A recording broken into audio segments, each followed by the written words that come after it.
Welcome to the Enchanted Ears podcast, where we discuss anything and everything Disney. I'm Angela. And I'm Joe, and on today's episode, we're continuing our series of looking at the parks at their opening day. So we did Magic Kingdom about a month ago, looked at opening day Magic Kingdom. So we're moving to the next park in Walt Disney World, doing it chronologically here. So we're going to go with EPCOT today. So EPCOT was the second park. A lot of the stuff, you know, during their opening day, like they had a much bigger, I feel like, ceremony. Like they had a whole like month-long kind of ceremony and dedication at EPCOT, which really didn't realize that. So it was really interesting to kind of go back and see what opening day was like, but even like the first month of the park, because it was kind of like a big celebration and how that kind of changed Disney. So yeah, it's really interesting.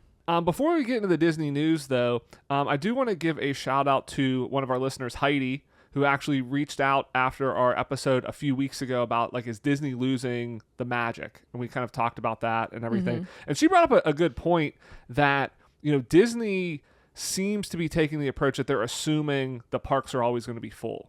And so they can kind of just do all of this stuff. They really don't have to put a lot into it because the parks are always going to be full. And they're kind of riding the social media wave, which I didn't think of, but it's a good point she brought up of, like, with influencers and everything, trying to ride that wave. But yeah, that's not going to last forever. And this has happened before where Disney's assumed the parks are going to be full, and then Universal gets Hogsmeade, Harry Potter, and it's like everybody's like, whoa, maybe we're not going to go to Disney anymore, and they have to put money into it. So I think it was some good points, and I think it's a good point that, hey, this wave isn't going to last forever. And I think that may be one of the reasons why Disney is holding some stuff back, and they're not, you know, announcing a ton of new stuff, because right now they don't have to, but maybe they do kind of know, hey, in a couple of years we're going to need some stuff. Speaking of that, you know, I feel like we've touched on this multiple times, like good times to visit Walt Disney World, and we said like there used to be low times, but I bet you I would almost be willing to bet a guaranteed lower, maybe not really low, time would be when Universal opens their new parks. Oh yeah, 100%. I mean, unless a lot of people go down and then they go to Disney as well, but like maybe Disney will get a little bit of a bump from that. Well, but the rumor is that, and I don't think this has been confirmed, but you know, they kind of leaked the initial ticket pricing for Epic Universe, that Universal's not going to sell individual days to Epic Universe. You have to buy, I think, like a 3-day minimum, and then so you and you're not going to be able to park hop to Epic Universe. So basically, you can go to any of the other parks for 2 days, and then you get 1 day at Epic Universe. And I think why they're doing this is exactly what you said. So it's not just that, hey, I'm going to Disney and then I'll drive up for 1 day. It's now more, okay, my trip is to Universal. You have to stay there. You have to use their hotels. And so I do think that's going to lower crowds at Disney. You're right. I think next year when Epic Universe opens, it'll be really interesting to see what happens to Disney, because they're not going to have anything new to open. We might get some announcements at D23, but nothing's going to happen. But they're not going to be able year. to build anything that fast unless they have pulled just the greatest hoodwink of all time, and they're building something somewhere offsite. But even then, that's invisible. Yeah, it'd have to be invisible because people fly above. I was funny as I was saying it. I was like, nope, that couldn't even happen. No, that would be great technology. They have an invisibility cloak. So, but that would belong over in Universal with Harry Potter.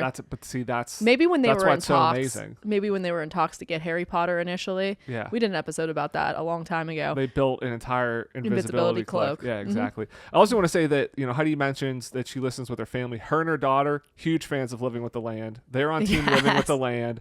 So just want to give a shout out for that. So thanks, Heidi. But I do want to know, Heidi, the beginning part needs fixed a little bit though, right? Babe. Yeah. We love it for everything.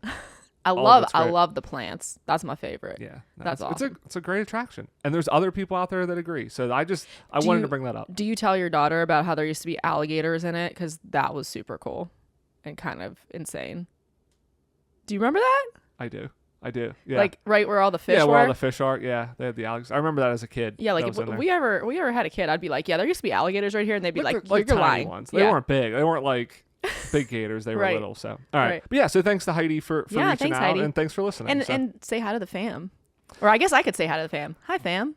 All right, so let's jump into the Disney news of the week. So mentioned D23 a couple seconds ago. So they did announce kind of like the panels and kind of like the agenda for D23. A lot of, you know, everybody knows they have like the parks panel, which is interesting because it's going to be all about music this year, which I don't know what that's going to be about.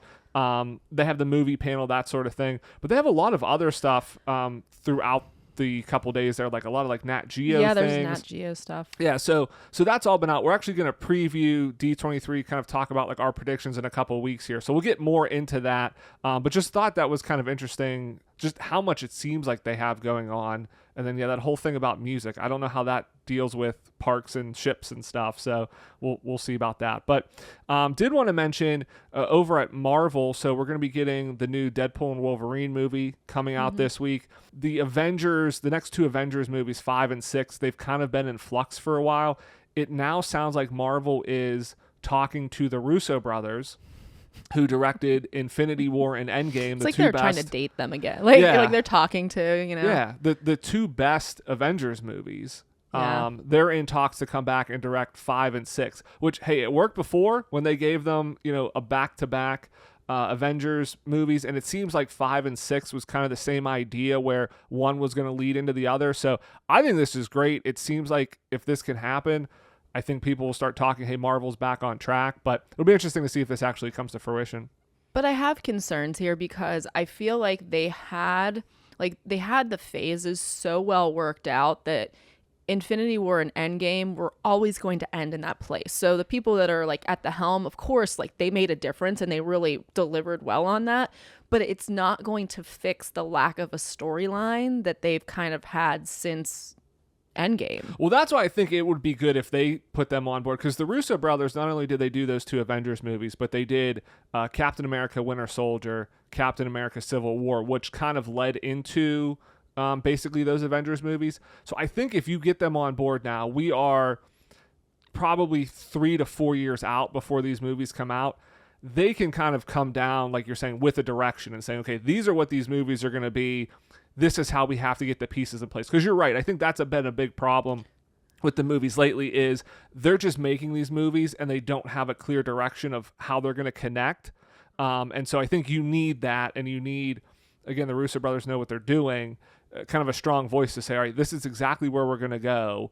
Now let's kind of get all the pieces in place. Right. Yeah. I'm just hoping that they can like strengthen some of the opinion or like the characters that are coming out as maybe some of the new heroes, because again, we've lost Iron Man, we've lost oh my goodness, what's his name? Steve Rogers. Captain America. Yeah, Captain America. So those are two of like the crux like characters from the MCU, and if they're not in it, I know we're going to be getting a new Captain America movie with Anthony Mackie, which looks really good. And there's talk that, part of that movie is him creating a new Avengers team. I think Deadpool and Wolverine could change a lot of stuff too, because it seems like they're playing with timelines.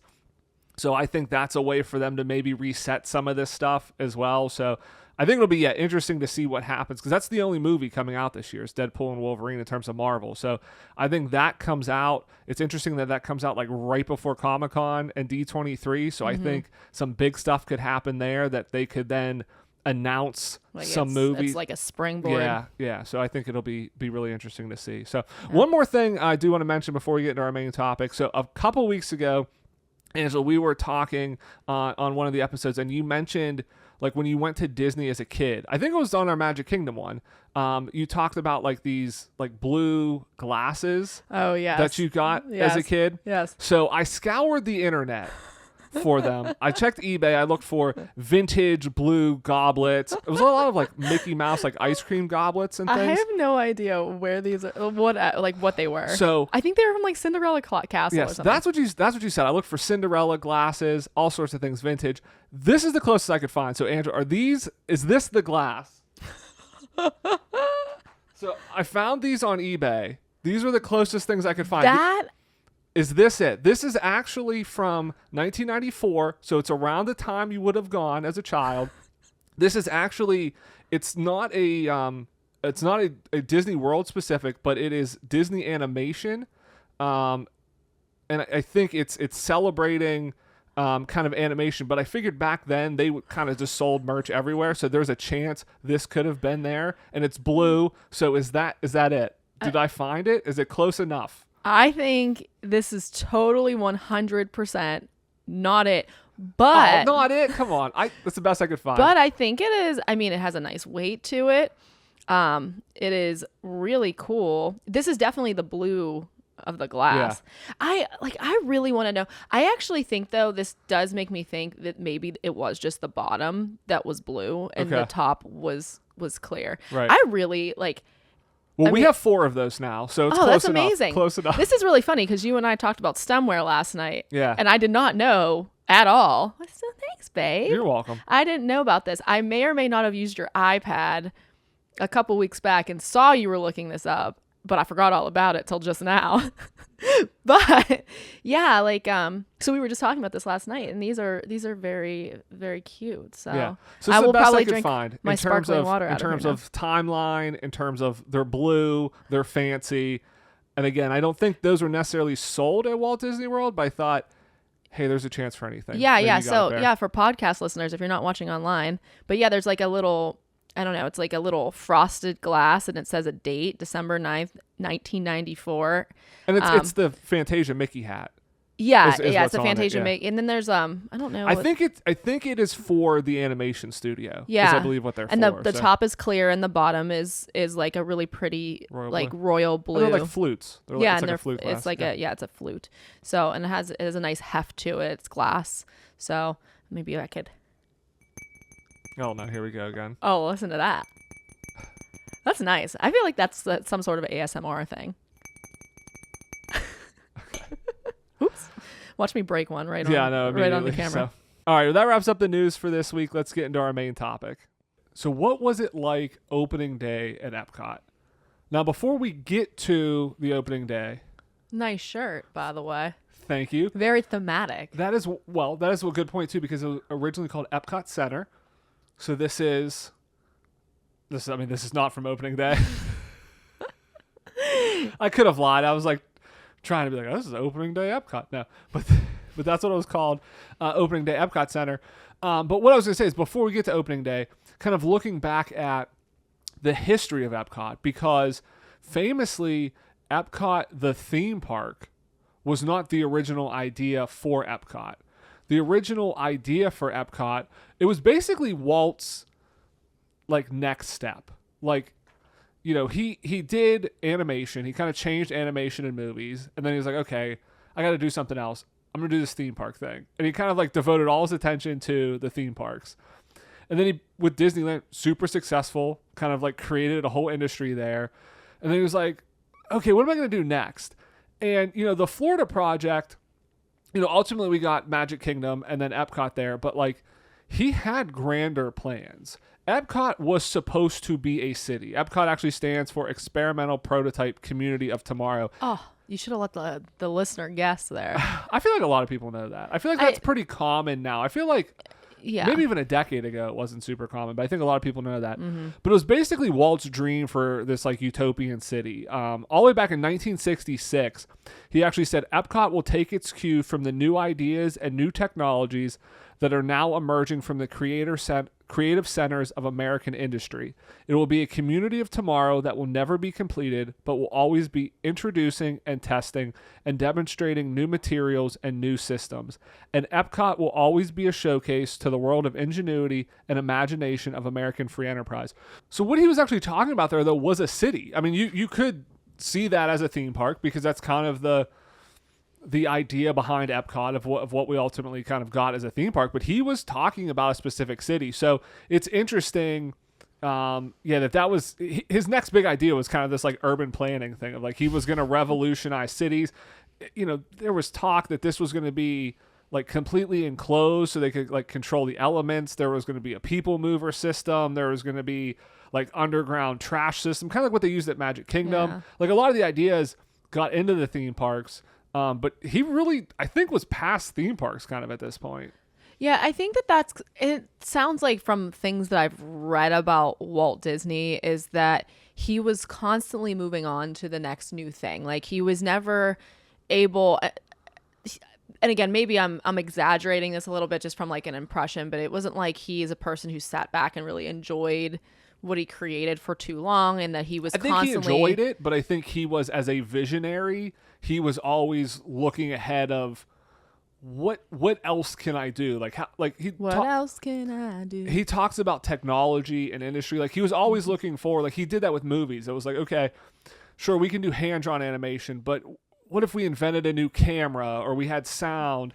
And then with theme parks was new. Like he was just always looking for like new ways to take the new technology and push things. So I don't think that he was, unhappy with what he did. I mean, I think, he was very proud of everything he did, but it was just always like, okay, I've done a theme park. Like I've already done that. So it didn't interest him anymore. Like I don't think it excited him as now I can use what I've learned and I can take my influence, because it was a big figure. I mean, it was Walt Disney at that point, and kind of like change how people live. And I think he was looking for a way to almost change people's lives for the better. Like how can we improve a city?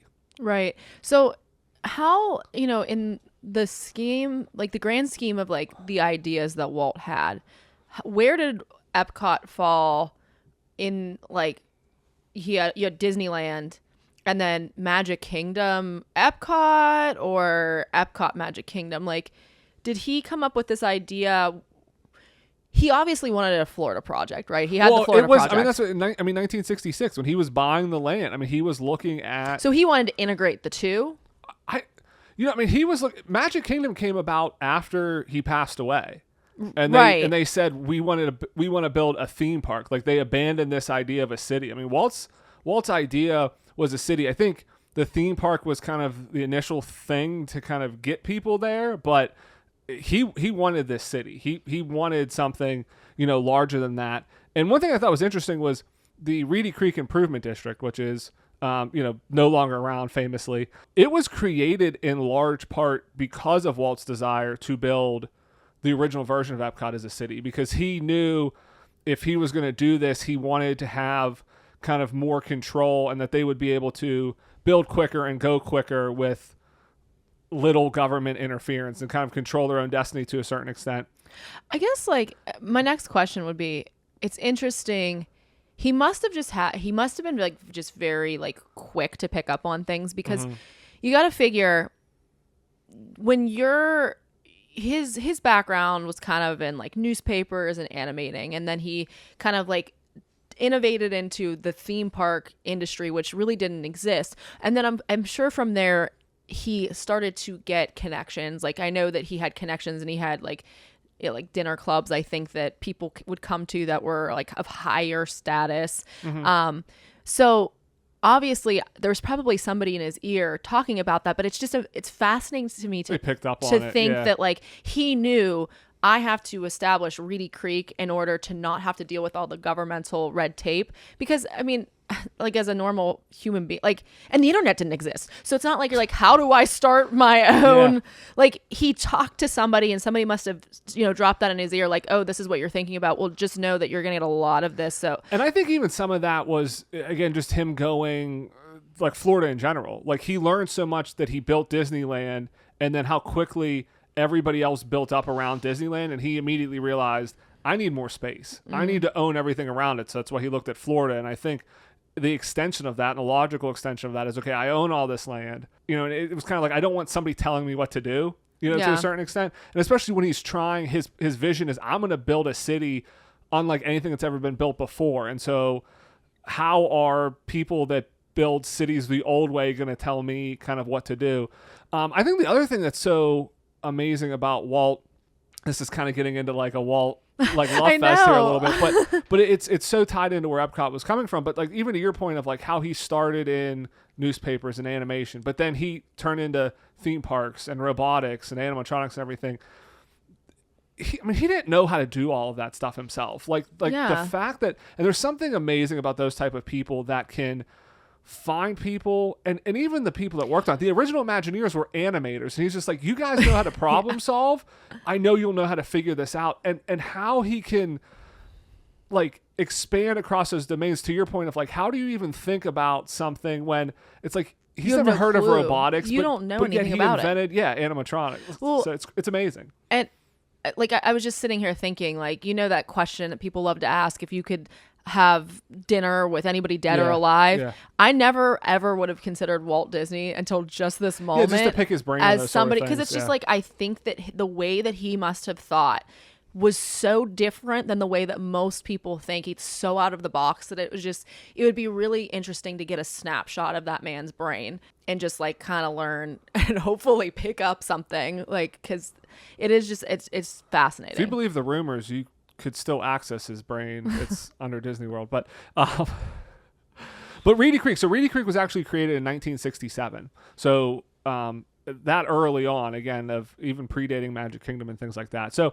obviously after Walt's passing, Disney was not in the mood to be in the business of running cities, which makes sense. They're an entertainment company. They're a theme park company. Right. They're not going to do these cities.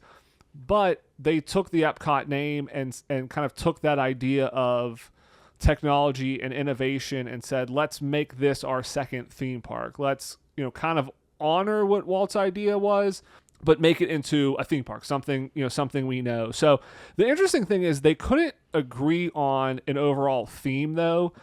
So there was a lot of different options and kind of competing interests. One of them was things on emerging technologies, again, kind of like what Walt's vision was. One of them was on a World's Fair, and then it's kind of like they ultimately just put the two models together and made what you have with Epcot. So that's where you get the front of the park based on emerging technologies, communication, that sort of thing, and then the back half of it is the World's Fair. So that's kind of how they got to the overall design and theme. It ultimately took them 3 years to build once they started groundbreaking. It was kind of seeing different numbers, but between $800 million and $1.4 billion to build. So let's say $1 billion, just to kind of in between there. Kind of like what we did when we talked about Opening Day Magic Kingdom, kind of the first one in this series. In today's dollars, that's about $3.2 billion today, which is probably on the lighter end of what it costs to build a theme park. It was in line, so even though it costs more money to build Epcot than it did Magic Kingdom, if you look at it in today's dollars, Magic Kingdom was around $3 billion. So it was actually in line with what Magic Kingdom was, even though at the time it was like 3 times more expensive than Magic Kingdom. And that was, obviously I think a big part of the story was like how expensive this thing is. It's so much, so many times more expensive than Magic Kingdom. But if you kind of factor in inflation and look at it, it's about the same. It's actually double the size of Magic Kingdom though, which is amazing because Magic Kingdom is bigger than Disneyland. Like the parking lot fits all of Disneyland, and then the next park they build is double the size of the Magic Kingdom. Yeah, it's 305 acres. I mean, my mind, I kind of can think a little bit about just how massive Epcot is, but I'm sure that there's also behind the scenes areas. Like I can't really compute just how big that is. Like that's humongous. Yeah. And I mean, so much of Epcot is the World Showcase Lagoon. Like that lagoon is huge. I'm not sure, I don't have specific numbers on how many acres that is, but that probably fits half of Disneyland in it or half of Magic Kingdom in that lagoon. Which is kind of crazy if you think about it. Like, I feel like if you were building a theme park today, you would not build a theme park that has that much space that's just water. Like to take that much space, like space is at such a premium to just have a lagoon there that you could basically fit, half of another amusement park into is pretty crazy to think about. Okay, so now that you brought it up, is that lagoon like... I'm wondering if that lagoon existed in some fashion. Like I think it looks pretty obviously like man-made. Yeah, but you're right. It could be water tables. There could be sinkholes. I mean, it's Florida. Like it might not have been developable, and they said, "Hey, just put a lagoon there." Yeah, like it's maybe not a choice. Maybe they had to keep a certain amount of it. Like it's not wetland, but like maybe. Yeah, I don't think it was that, but it it's could, like drainage or something. It could just be that they couldn't build there. You know what I mean? That. Not all the land is suitable in Florida because it was swamp. I mean, that's a good point. I'm not sure if, all of that was design choice or kind of, just function. Their hand got forced a little bit there. But either way, I mean, it's just to think about. I mean, it is something like you're not going to see that again. A lagoon of that size, something that built, which I think adds to why the park is so big because you do have all of that space that's just kind of not usable, for lack of a better term. It obviously adds a really nice aesthetic though for World Showcase because it helps separate the countries and it helps give it more of a global feel and scale. Like, could you imagine if if the lagoon was a third of the size and the countries were crammed in there more and everything was like so close, and it's not like you looked across the water and it seemed like Italy was so far away. If you're in Mexico looking at the UK, like it wouldn't have the same scale and kind of just global feel. Like you kind of feel like you are in this country looking at that other country across the ocean or something like that. It adds a different level to it. I never thought about that until right now, that how that kind of plays into your experience being at EPCOT. Yeah. It's a very interesting thing, and I also think that it helps to create that. You're saying like it's on a large scale, but it also helps to reinforce that theme of it's a small world, where obviously you can't look out from. I know I'm gonna butcher this, but like you can't look out Just from think where Beverly is. Don't think of what country you're at. Like you can't look from Mexico and look across and see like Japan, obviously. Like that's not a realistic in the world. thing. In the world, Yeah, right. yeah. Okay. Right, but then I was like, no, you could totally do that. But like, yeah, like in the real world you couldn't do that, saying, but it's almost like we are all interconnected, and right. and like it creates that sort of like the like closeness that I think that they were going for. And whether or not they were going for that, or it was just a happy accident that's sort of almost like symbolically what they were doing. It's just it's a cool thought. Yeah, no, it definitely is. And yeah, you do wonder if how much of this stuff is intentional. Yeah. How much of this is just happy accident. Like, you do wonder a lot of this stuff. So let's get into the actual opening day. So that was kind of the history, the lead up, the building of EPCOT. So EPCOT's opening day was October 1st, 1982. And they had basically like a pretty grand like opening ceremonies. They actually had like a month-long basically dedication to the park. So on opening day, the CEO at the time was Card Walker. He was there. Florida Governor Bob Graham was there as well. And they did a dedication to Spaceship Earth, which was sponsored by AT&T. They released like a ton of balloons. I have some footage from opening day. I'll show some of the stuff. If you're listening to this just in audio, head over to our YouTube channel. We'll show some of these and some of the attractions as we're talking through this. But they had kind of a opening ceremonies in front of Spaceship Earth, and they had people there dancing and stuff. But there's just like a million balloons, it seems like, that they just like let go into the sky. Was there a house attached to those balloons? No, there was no house. They were like small groups of balloons. Like everybody had like 5 or 10 balloons, and they just let them go. So mini houses. Yeah, mini houses. Maybe this is where Disney got the idea for Up from. I don't know. Like, I don't think anybody floated away or anything like that. But that was. I think I could probably guarantee nobody floated away. I was gonna say that would have been big news if somebody floated away.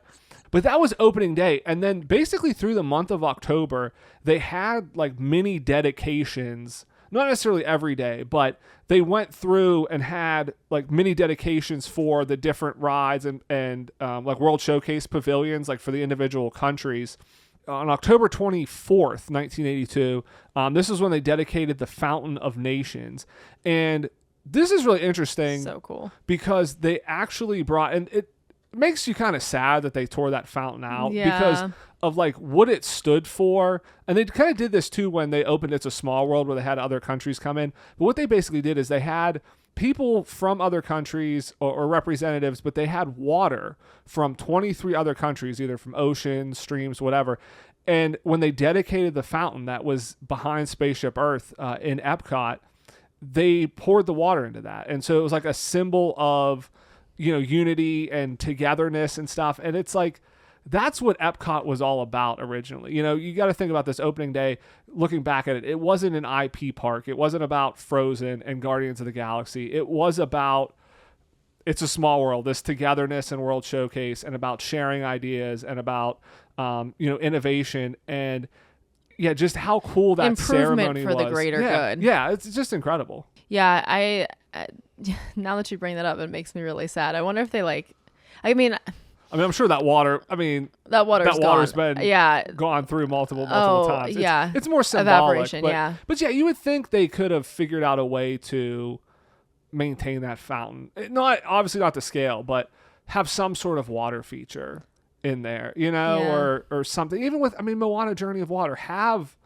some sort of body of water in there that's talks about, you know, the unity of the water, you know, water around the world and how it unites us or something. Like, I feel like they could have done something. I feel like there's something about how water like travels through the the water system. It's through the water cycle, but I'm saying you could have had something like this of like, again, like unity across nations or something, you know. But I think that's a really cool thing that they did as part of EPCOT.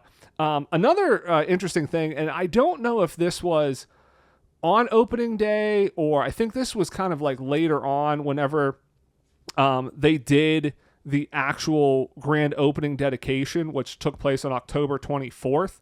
So it was a couple weeks later. But the Sherman Brothers wrote a song called the World Showcase March. And it was actually performed, I think they performed it at the grand opening dedication by the All-American College Marching Band. So I think it had lyrics on it too, but the marching band version doesn't have lyrics. But the Sherman Brothers, you know, had this. So this was an original song that they played at EPCOT once it opened.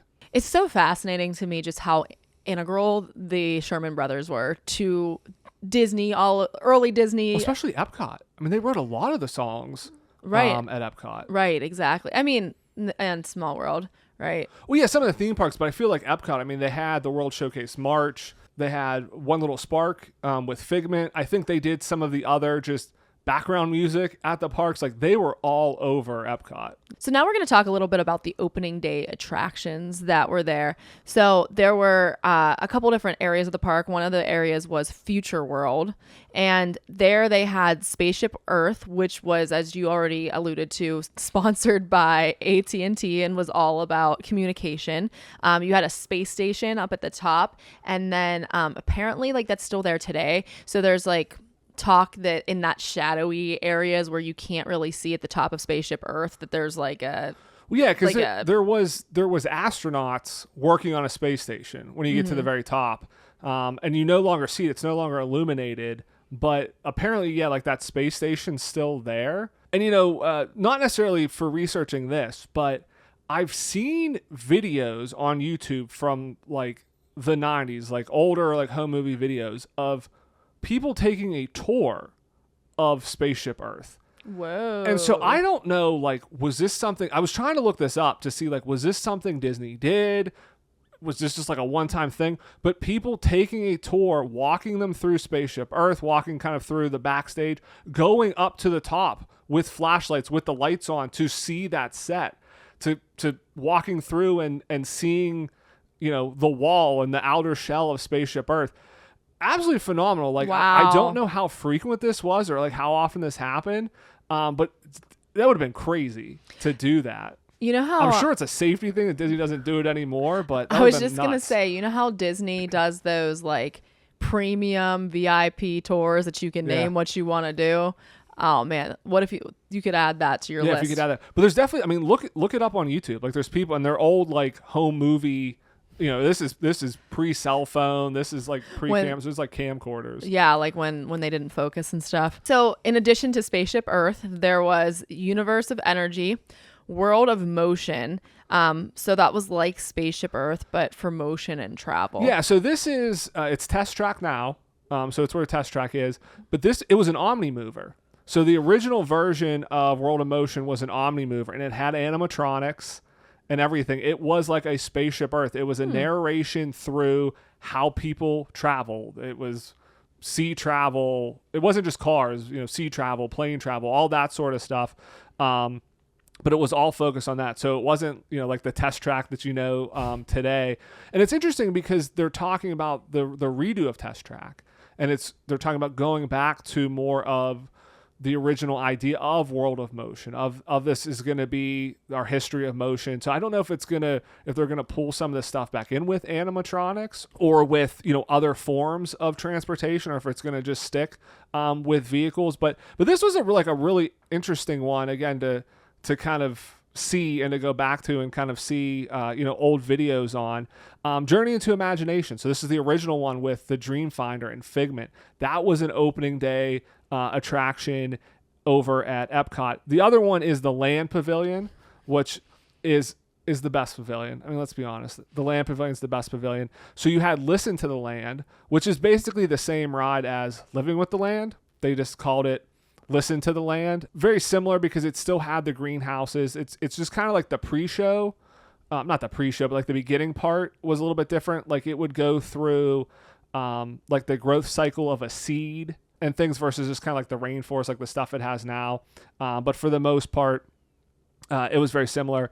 You had where they have I don't know if it's still like the Circle of Life Lion King film talking about like the earth or if they've changed that. But the original film was called Symbiosis, which was, again, same idea of like us interacting with the land. And then you also had Kitchen Cabaret, which I'm guessing this is where like Soarin' was, because I was trying to think like where would this be? Yeah.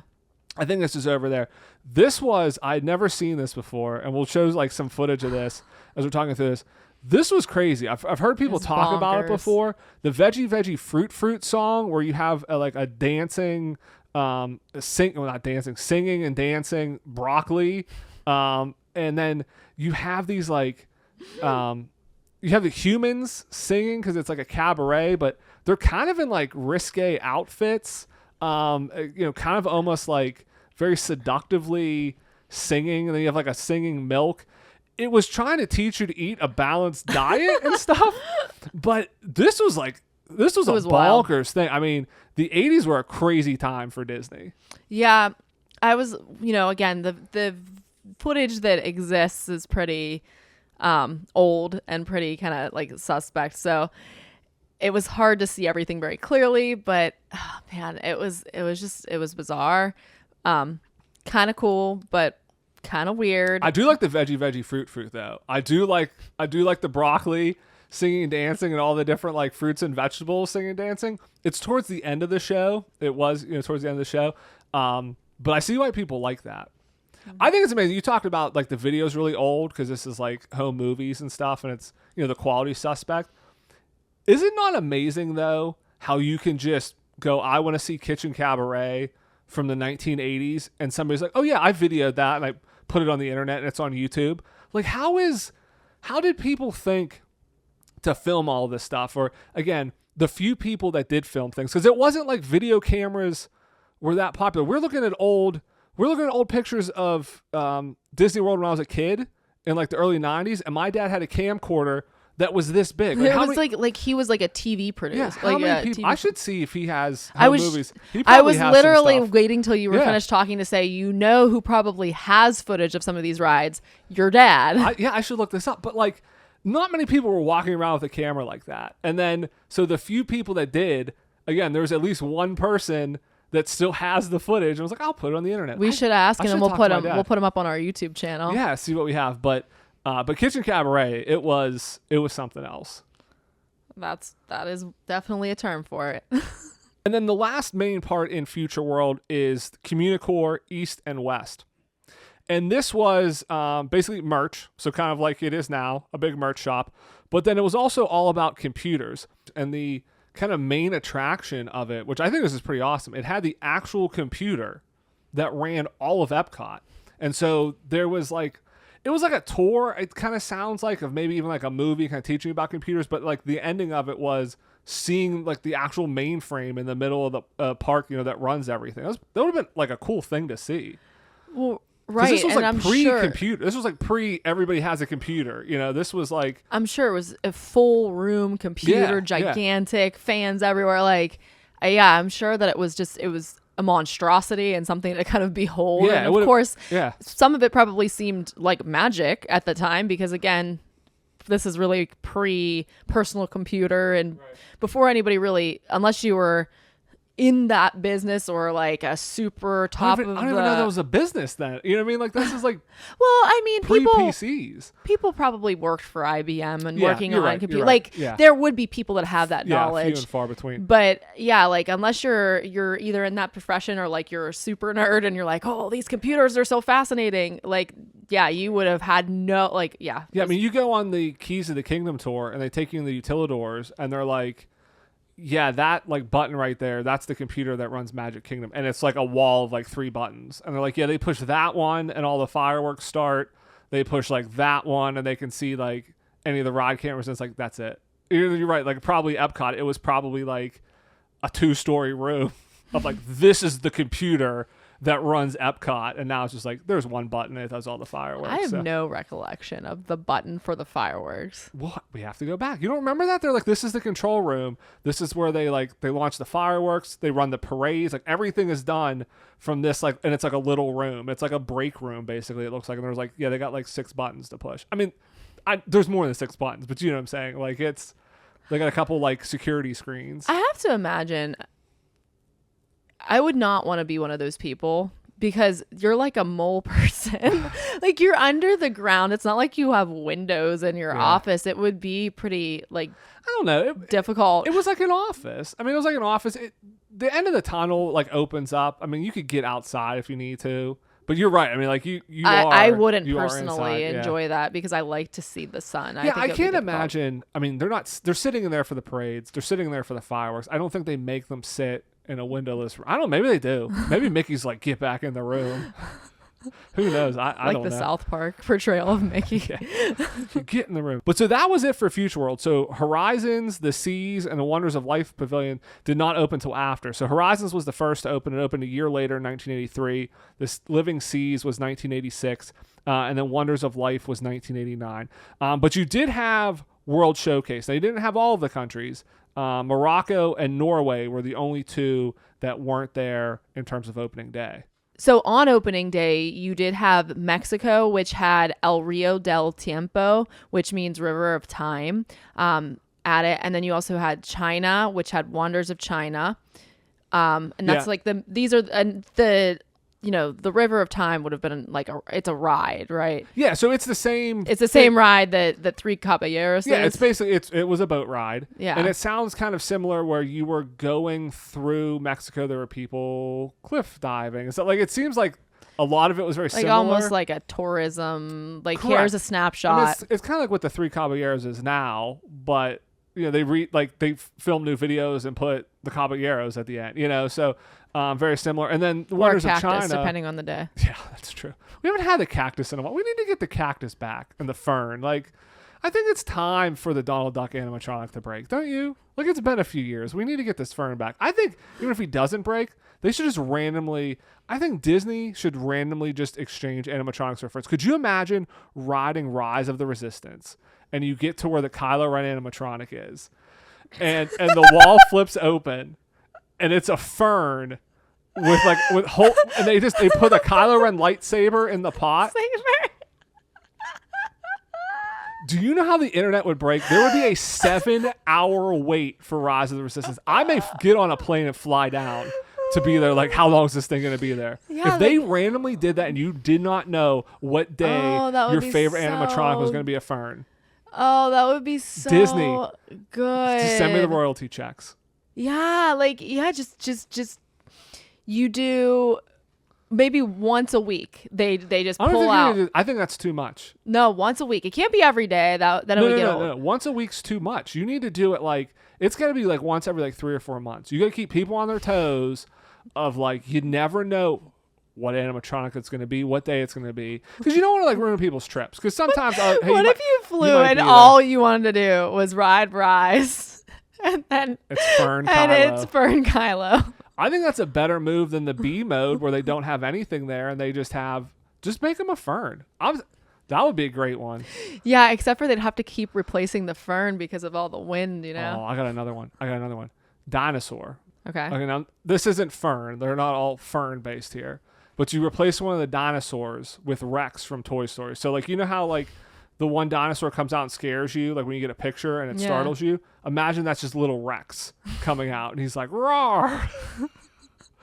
I mean, these are great. Like if they just randomly change these rides, again, dinosaur popularity through the roof. You don't have to change it to Indiana Jones. Oh, you don't need to change it to Indiana Jones. It's randomly. Period. It's randomly Rex from Toy Story now.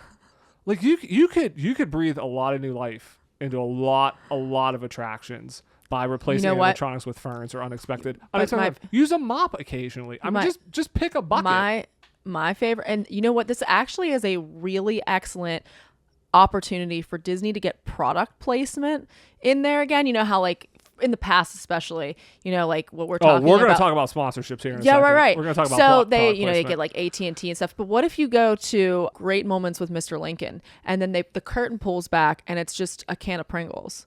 And they're like, today, Mr. Lincoln is brought to you by the Pringles Man. Put a mustache. Dress him up like the Pringles Man. Let him do his spiel, but dress him up like the Pringles Man. Does the Pringles Man have a... No, he doesn't have a top hat. He doesn't have a top hat. Yeah, we got to... Wait, somebody does. Doesn't one of the... Oh, Mr. Peanut. It's Mr. Peanut instead. Mr. Peanut. Give him a monocle. And the whole spiel is just about peanuts and cashews. No, he does the whole Mr. Lincoln. Oh, he still gives it. But he doesn't acknowledge it. He gets up and he makes no acknowledgement that he's wearing a monocle and dressed like Mr. Peanut. But when you walk out the door, you get a free package of Planters peanuts, and then everyone's just like, what the heck? I'm telling you, if Disney did any of this, it would break the internet. I mean, the internet went crazy when Donald Duck was a fern or he was a cardboard cutout.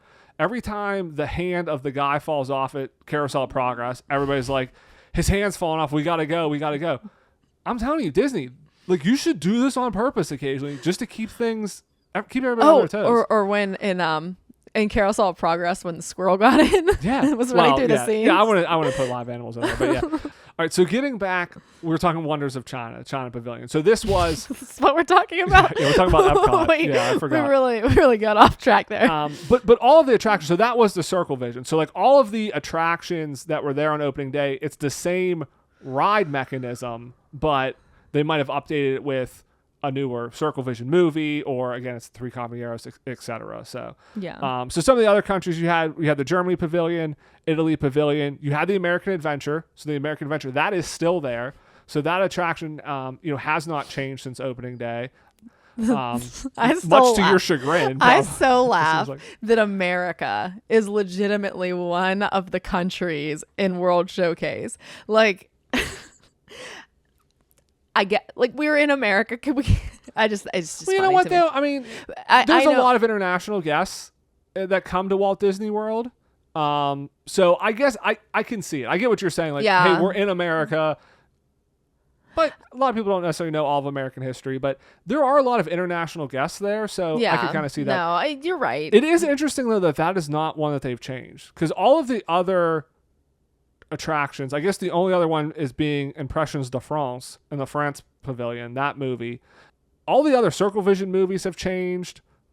Again, The River of Time is now the Three Caballeros, but like they haven't changed the American Adventure one, which probably does need some updating. Impressions de France is... Oh, yeah. It's the movie. Yeah, like that's still there.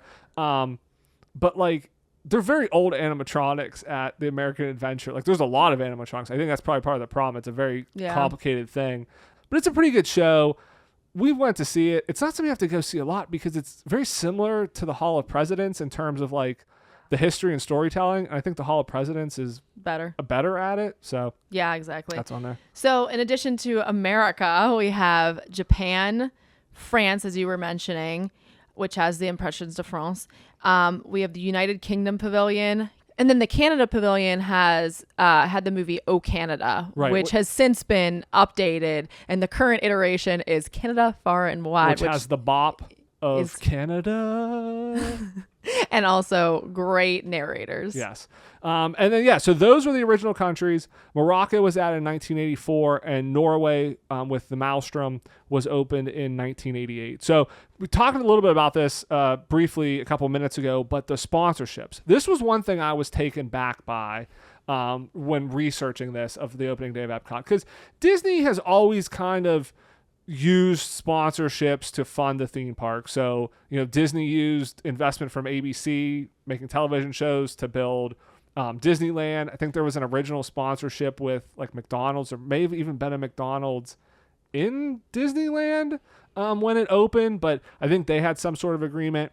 And obviously at Epcot, there are sponsors now of attractions. GM has done Test Track.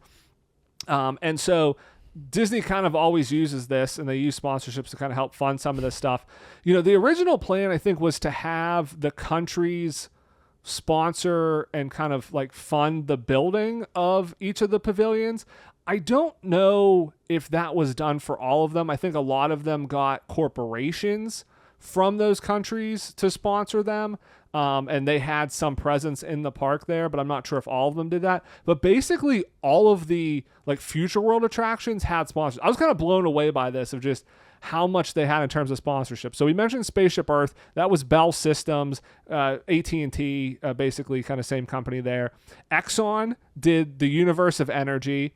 You had a GM. So GM has been the sponsor since World of Motion. They did World of Motion. They re-upped with Test Track because basically Disney sold them on, hey, let's tear it down and build something completely new. Because they kind of, it got old after a while. And so I read that they only kind of re-upped for 1 year at a time because they weren't sure whether they wanted to continue. And then some Imagineer thought like, hey, let's put in a new high thrill attraction. So GM signed up for another 10 year or so sponsorship. And now they're doing it again. Their sponsorship is really paying off because I thought it was Chevrolet. Like, I thought it was Chevy. Well, Chevy is GM. They are? Yeah. Okay, they're the same. Yeah. Chevrolet is a brand within General Motors. That's weird. Most car companies are just that car company, not like a correct. Well, an that's umbrella. Why General Motors, is an umbrella. So you have GM or GMC cars. You have Chevy. You had Pontiac. Before I think Oldsmobile was under the GM umbrella. You have Cadillac under there. So they're all part of GM cars. So basically GM, Chevy, and Cadillac now. Nowadays, yeah. And well, GMC. Because like you have like... What's that GM? Yeah, but it's GMC is the vehicle. But yeah, they're all under the General Motors umbrella. But yeah, so they've been the sponsor of that pavilion since the beginning. The land pavilion was Kraft Foods, so they sponsored the land, and then even Journey into Imagination had a sponsor. They had Kodak. Oh, I was gonna say your brain. Which your so brain that's the only one that didn't survive. Like Kodak, I don't even know. Are they still a company anymore? The rest of them still are. But I don't even know if Kodak is. I have no idea. But I wonder how much they paid for these sponsorships. Because, again, like we kind of talked about at the beginning, it was very expensive. They spent $1 billion, roughly, to build Epcot, which was the most money at the time to build a theme park up until that point. And there wasn't a lot of talk about how expensive this was. But I kind of wonder if they spent that kind of money because they had... Like, what did they get in terms of sponsorships? Because I think they were like 10-year deals. So are they paying... $20 million? Are they paying $100 million for a 10-year deal? Like what is that number? Because if you're getting, $20 or $30 million, that's going to cover a big chunk of the attraction and is going to help offset a lot of these costs that they have. Right. Yeah, I have no idea what the going rate for that kind of thing is. Yeah, I don't know either. But it's a naming right, essentially. Yeah. I mean, I know nowadays, I mean, I really don't know, but like what stadiums, like people they pay way stadiums. Too much money for stadiums. Yeah, but it's interesting that they still have sponsorships today. Like Spaceship Earth is sponsored still. Test Track is sponsored. Like they still have all of these sponsorships in the park that Disney's still like selling the naming rights to people to kind of pay for this stuff, because they don't really... It seems like with Test Track, they're using the sponsorship money to kind of redo sense, it. But I didn't know Spaceship Earth was... Yeah, that's sponsored by Siemens now, Communications. So I don't know what they do. Yeah. And so I think the Land Pavilion, it was, I think, sponsored, at least the Garden Grill was sponsored by Smuckers for a while. I don't know... I think the Garden Grill has a sponsor now, but yeah, it's interesting like that they're still, getting this, but I think you can make an argument, why aren't they updating Spaceship Earth if they're still selling sponsorships? But whatever, maybe when they re-up, they'll do it. Real quick before we get into restaurants opening day, price of admission, it was $15 a ticket, wow. And this was for Epcot or Magic Kingdom at the time. That's about $50 today. So inflation's a crazy thing. Well, but the cost has outdriven inflation. So if it just went up by inflation, it'd only be $50. It's right. $100 and some dollars today. But still, the fact that $15 equates to like $50, that's nuts. Yeah, I mean, 40 years ago, the commemorative day ticket for opening day was $30, which got me thinking of like, I didn't realize they charged a different amount for opening day. What would Disney charge if they built a new theme park today to have a commemorative opening day ticket? If it's $110, $150, depending on the day, to go to a park one day. I mean, are we talking 500? Are we talking 1,000? 1,000. Yeah, like the amount of money they would get on opening day would be insane. So is this like a special like the ticket itself is like a collector's item? Like could I go on eBay? Maybe I didn't look at that. Those, I imagine it would be you'd get something for it. What is the name of that like auction house that they auction off all the like Sotheby's? Yeah. Like could I go on Sotheby's and find an opening day? I don't know if you ticket? go on there, but yeah, you could probably find something somewhere. But with the addition of Epcot, so now they have 2 parks. So now this is when we get into park hopping tickets and multi-day tickets. So it was $35 for a 3-day ticket with park hopping. $35. That's it. So that'd be about $100 in today's money to do that. And in 1982, after Epcot opened, this is when Disney started phasing out the ticket book. So before, and tickets were cheaper because you paid a ticket to get in the park, and then you had to pay an additional amount to ride the rides. So like a carnival kind of thing. Yeah, like exactly. Tickets. This is where you get the e-ticket attraction because that was the most popular attraction. So they started phasing out the ticket books in favor of what they were called passports with unlimited rides. So this happened at this time. So Epcot really didn't have ticket books. I see what you did there with your passport. Very clever. Yeah. So Epcot really didn't have ticket books at this point. You know, like Magic Kingdom did, but then everything kind of got phased out with this. And then so you get park hopping, get all that stuff. So looking at the food really quickly here. So some of the restaurants that were around on opening day. So you did have the Garden Grill and the Land Pavilion. It was actually called the Good Turn restaurant because it rotates. They were like, I don't know what to call it. We'll call it the Good Turn restaurant. And then it was the Garden Grill. In Mexico, you had the San Angel Inn. In France, you had Le Chef de France. You had Le Cellier. What was interesting about Le Cellier is that it was not the steakhouse that it is today. It was actually a cafeteria style restaurant that just had like Canadian delicacies and different Canadian foods there. It wasn't until the 90s. They tried making it like a... So did they just sell like Canadian bacon and maple syrup?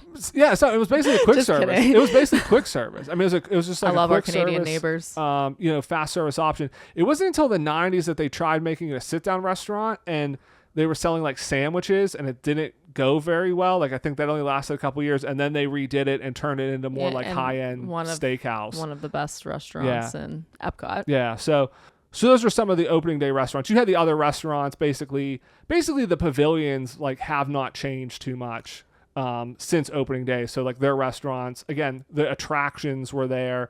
There were plans for other attractions in like Japan and some of the other places, but just ultimately never got built. By the way, I mean, there's not a whole lot in Canada, but like Canada, the pavilion? Or, yeah. And like the area. But besides like Japan, I think Canada is probably my favorite country because I love Le Cellier. I love, I don't know. I love the argument. It's one of the sides of entry points of entry. They also always have like live entertainment in Canada. They do. They usually always have a band there. Japan is another one where they have usually a lot of like really good live entertainment, band music. Like there's always usually something going on in both of those. And again, they have the best circle vision because I go there and I'm like, I am an honorary Canadian. Canada is awesome. That song is amazing. I legitimately tear up whenever I'm like, oh, I'm so proud to be Canadian. Oh wait, I'm not. Yeah. Like it's so good. Yeah, that song is great. So so that's what Epcot was like on opening day, and in the same way that it was interesting to look back opening day at the Magic Kingdom, when we kind of talked about that about a month or so ago. If you want to hear that episode, it's amazing what wasn't there. Some of the things that have been added. I feel like more was added to the Magic Kingdom. I feel like Epcot is pretty similar to how it was on opening day, because some of the stuff like Horizons that's not there now wasn't there opening day. I think with the Universe of Energy, now that's Guardians of the Galaxy, so that's probably one of the biggest changes in terms of opening day. But very popular rides like the Maelstrom that people are like, oh, they were upset when that left. Norway wasn't there opening day. Like a lot of these opening day attractions, their Circle Vision movies, they're still there. These restaurants, they're still there. That sort of thing. It seems like Epcot has kind of withstood it's like frozen the test of in time. Yeah, to a certain extent. I mean, yeah, you're getting you're getting more IP. You're getting Moana. You know, they got rid of the Fountain of Nations, obviously, which is a loss there, and they've kind of redid some of that park. But for the most part, Epcot's pretty much the same. I would say maybe we haven't done Hollywood Studios or Animal Kingdom yet, but besides Animal Kingdom, which is only 25 years old, 30, Yeah. It's 25 or 30. I can't remember which one it just 25, had. 25 years yeah. old. So besides Animal Kingdom, it's probably the closest one, just because Animal Kingdom opened up 25 years Animal ago. Kingdom just hasn't had the amount of time to Right. have a lot of changes. I think their changes are coming. But yeah, with Epcot, and I think Epcot would be a lot different if what they announced 5 or 6 years ago in terms of the transformation of Epcot actually took place, because there was a lot of new attractions coming in. There was bigger plans for it, and that ultimately got cut back. And so it basically became, I mean, they tore down Communicore Hall and rebuilt it. So it was kind of like, we're going to lose Communicore, but we just got a new one, you know, and it's kind of the same thing. So yeah, it is weird how it has. I hadn't really thought about that's kind of like, being there is being like, it's the most like being there on opening day. Mm-hmm. You know, when you're walking through there, like when we looked at Magic Kingdom, you know, there was a whole section of the park that was basically empty opening day that's all completely filled out now. Whereas, you know, Epcot really hasn't expanded its footprint too much in any way since opening day. So, well, that wraps up the show for this week. I want to thank everybody again for listening. If you've not done so, please leave us a rating or a review. Subscribe wherever you get your podcast. It really helps, and we really appreciate it. Thank you for lending us your ears. Have a great week, everybody, and we'll see you here next Monday. Bye-bye.